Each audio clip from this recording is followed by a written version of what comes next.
رسول اللہ صلی اللہ علیہ وآلہ وسلم نے فرمایا، جو شخص مومن مردوں اور عورتوں کے لیے مغفرت کی دعا کرتا ہے، اللہ تعالیٰ اس کے لیے ہر مومن مرد اور عورت کے بدلے میں ایک نیکی لکھ دیتا ہے۔ میں تمہیں اس آدمی کی پہچان بتاتا ہوں جس پر جہنم کی آگ حرام ہے اور وہ آگ پر حرام ہے۔ یہ وہ آدمی ہے جو نرم مزاج، نرم طبیعت ہو اور نرمی سے بات کرنے والا ہو۔ بے شک اللہ کی نعمتوں کے بھی کچھ دشمن ہیں۔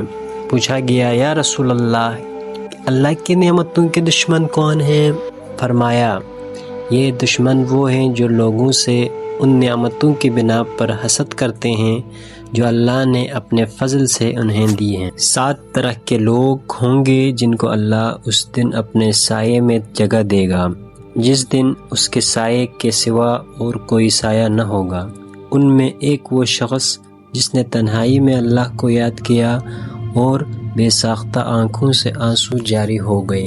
رسول اللہ صلی اللہ علیہ وسلم نے فرمایا، بے شک کسی شخص کا صدقہ اس کی قبر سے گرمی کو دور کر دیتا ہے اور قیامت کے دن اپنے صدقے کے سائے میں ہوگا۔